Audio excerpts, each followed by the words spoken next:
નમસ્કાર સાથી મિત્રો, આપનું હાર્દિક સ્વાગત છે આપણી યુટ્યુબ ચેનલ ગુજ્જુ સ્ટારમાં। મિત્રો, તમે ચેનલમાં નવા તો લાઇક અને સબસ્ક્રાઈબ કરવાનું ભૂલતા નહીં અને તમારા મિત્ર વર્તુળમાં શેર કરજો। જો કોઈ તમારા મિત્ર વર્તુળમાં બાકી રહી ગયો તો તેમની લિંક પણ શેર કરી શકો છો। તો મિત્રો, આજે આપણે વાત કરીશું ધોરણ 1 થી 8 એટલે કે પ્રાથમિક, ઉચ્ચ અને નીચ પ્રાથમિક શાળા બે ભાગ જે પાડવામાં આવેલા છે એની વાત કરીશું।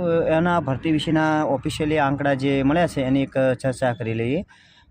ધોરણ 6 થી 8માં વિષયવાર કેટલા ફોર્મ ભરાયા છે અને ધોરણ 1 થી 5માં કુલ કેટલા ફોર્મ ભરાયા છે એની આપણે વિગતે ચર્ચા કરીએ અને એના ઉપરથી તમે એક અંદાજો લગાવી શકશો કે પોતાનું મેરિટમાં નંબર આવશે કે કેમ।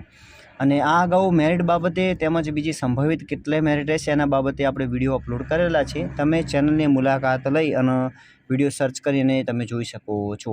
તો મિત્રો, ચાલો આપણે આજે સંભવિત આંકડાની વાત ન કરતાં વાસ્તવિક આંકડા જે આવ્યા છે એની ચર્ચા કરીએ। તો મિત્રો, પહેલાં આપણે ધોરણ 6 થી 8માં જોઈશું કે એમાં વિષયવાર કેટલા ફોર્મ ભરાયા છે। તો પહેલાં જોઈએ તો ગણિત વિજ્ઞાનની વાત કરીશું। એમાં મિત્રો કુલ અહીંયા આપ જોઈ શકો છો કે જિલ્લા વાઇઝ કુલ 33 જિલ્લાઓમાં દરેક જિલ્લાના સેન્ટરમાં કેટલા ફોર્મ ભર્યા છે એ સબમિટ છે અને કુલ આંકડો નીચે આપેલો છે। જેમાં આપણે વાત કરીએ તો ગણિત વિજ્ઞાનમાં 19,010 ફોર્મ ભરાયા છે।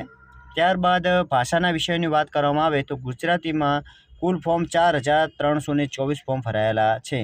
તો હિન્દીની વાત કરવામાં આવે તો બહુ ઓછા ફોર્મ, સૌથી ઓછા ફોર્મ 1926 ફોર્મ ભરાયેલા છે।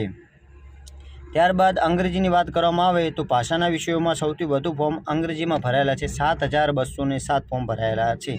ત્યારબાદ સંસ્કૃતની વાત કરવામાં આવે તો 2,157 ફોર્મ ભરાયેલા છે, એટલે કે કુલ 2,157 ફોર્મ ભરાયા છે। અને 6 થી 8માં સૌથી વધુ કોઈ વિષયવાર ફોર્મ ભરાયો તો એ છે વિષય સામાજિક વિજ્ઞાન, જેમાં 18,823 ફોર્મ ભરાયેલા છે, જે ગણિત વિજ્ઞાન કરતાં થોડા જ નીચે છે। પરંતુ સામાજિક વિજ્ઞાન વિષયમાં આમ પણ જોઈએ તો સૌથી વધુ ઉમેદવાર પાસ થતા જોવા મળેલા છે। ત્યારબાદ વાત કરવામાં આવે ધોરણ 1 થી 5ની તો કુલ ફોર્મ 9,372 ભરાયેલા છે, જે તમે આંકડો જોઈ શકો છો, જેમાં જિલ્લા વાઇઝ છે। તો મિત્રો, આમ કુલ ધોરણ 1 થી 8ની વાત કરવામાં આવે તો 62,819 ફોર્મ ભરાયેલા છે। તો મિત્રો, અહીંયા તમે જોઈ શકો છો, તેના ઉપરથી અંદાજો પણ લગાવી શકો છો કેટલું મેરિટ રહેવાની શક્યતા છે। મિત્રો, ત્યારબાદ એક વાત કરીએ તો જ્યારે બી જિલ્લા વાઇઝ અને કેટેગરી વાઇઝ જગ્યાઓ જાહેર થશે ત્યારે આપણે ફરીથી એક નવો અપડેટ વિડીયો લઈને આવીશું, જેમાં વિષયવાર કેટલું મેરિટ અને કેટેગરી વાઇઝ કેટલું મેરિટ અટકશે એની સંભવિત કારણો સાથે ચર્ચા કરીશું। ત્યાં સુધી તમે ચેનલમાં બન્યા રહો। જય જય ગરવી ગુજરાત।